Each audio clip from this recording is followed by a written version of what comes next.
Yes, no, I think that is exactly the kind of thinking that we have to do is not just think from our own perspective. I mean, if it's sort of like a big game. Sometimes they call these international relations the great game. And the way that it seems to me that in a lot of games, it's not just thinking about what you do on your side or your team or what you personally do, but also what the other person's going to do. Right. And I think that we often lose sight of that because we get stuck in it with our own agenda in our head, and we forget that it's a game where there's an action, a reaction, and then an action back and forth. And it's really in game theory, if you have a one-off game, it makes sense to burn your opponent. But if you have infinite number of games, there's some regularities. And like you think about those stories of those soldiers on the Western Front who took a break for Christmas, even had a soccer match before they go back into their foxholes and shoot each other. And so that kind of cooperation happens, ironically, when you have these like infinite number of games.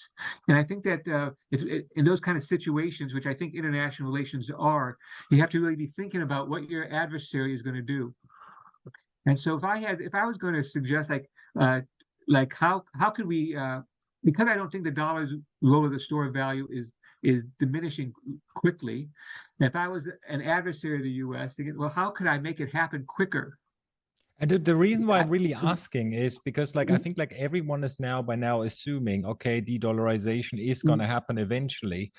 At the same time, when you know people say, oh, you know, it's not happening for the foreseeable future, there's no alternative to the dollar, then everyone is saying, well, you know, eventually it has to happen. So there needs to be some sort of change. So that's I think why we want to kind of dig into the change. So let's make the change, Mark.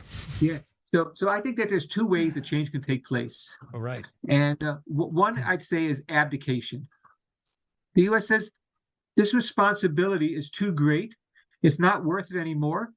We're just going to be the master of our own house. We don't want to have the dollar being the world's reserve currency. We don't necessarily want the Federal Reserve to be acting like the world's central bank. So, and I think there's some people who, you know, the French have called it an exorbitant privilege. Mm-hmm. You have the dollar have this rule, and some people are saying that it's like an unfair price. It's a burden. The burden of the dollar's rule, and so I can see an abdication where, like here, remember what happens after World War One. Wilson negotiates the League of Nations, but he could convince the world, but he couldn't convince the U.S. Senate. And so the U.S. wasn't part of the League of Nations. And even now, some of the important international treaties, like the World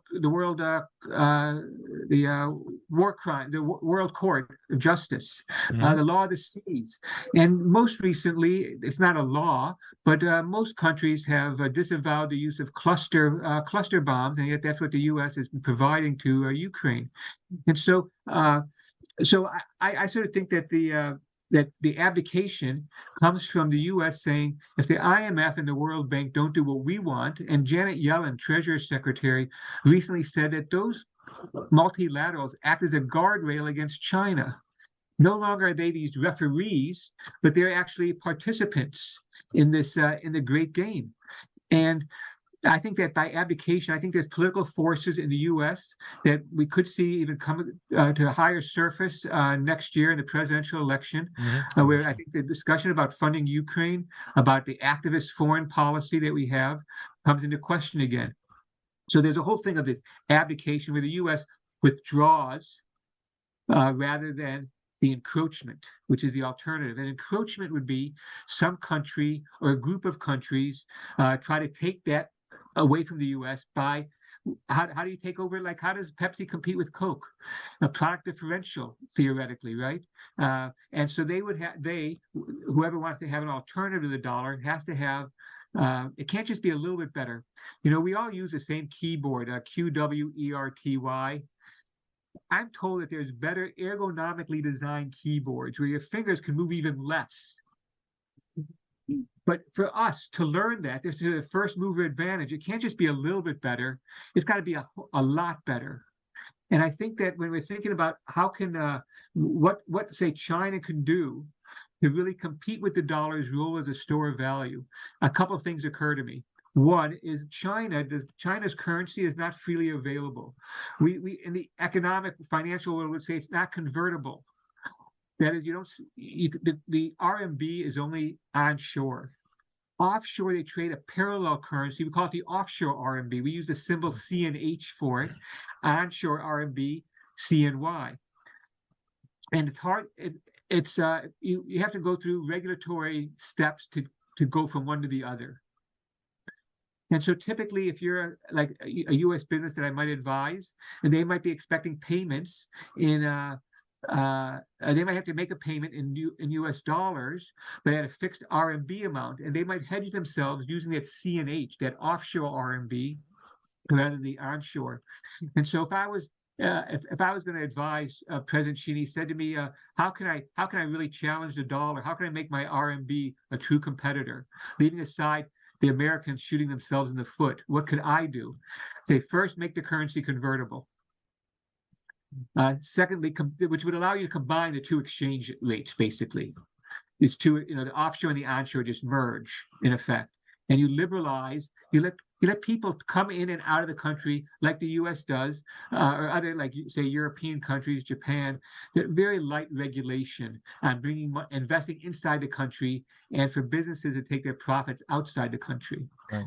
But the other thing I would do too is it's not just that dollars are held in reserves at a store of savings by other countries. They don't really hold dollars so much as they hold U.S. Treasury bonds.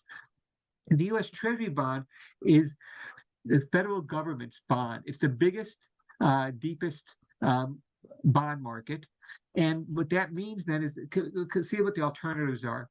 So there is a common currency in Europe, right, the euro, but the bond markets haven't been united, which means that it's more like the U.S. municipal bond market, where you have a lot of small issuers, generally small issuers, and each issuer has its own like idiosyncratic rules, how to play their game with their bond market. It's not the same as a unified federal government bond market like we have in the U.S. We have a muni market, state bonds, city bonds, municipal government bonds, but that's not the same thing as the federal government's bonds. China doesn't really what they have is a lot of state governments, regional governments' debt. And they don't even have a direct debt. They basically had to create these special purpose vehicles to take on the debt. So it's almost, in some ways, more sophisticated or advanced, or just as advanced as funding of U.S. companies with different branches, subsidiaries, different relationships. What China needs to really rival the U.S., besides more transparent, open access markets, is a deeper federal government bond market. And that's also achievable in some ways. In the U.S., the musical that caught a lot of people's imaginations was a Hamilton. And Hamilton in the U.S., one of the founders, what he wants to do is nationalize the state's debts. We called it the assumption. Nationalization sounds bad to the American ear, perhaps. We called it assumption, where the federal government assumes the state's debts. And which is a similar type of thing that down the road they might have to do in China as well.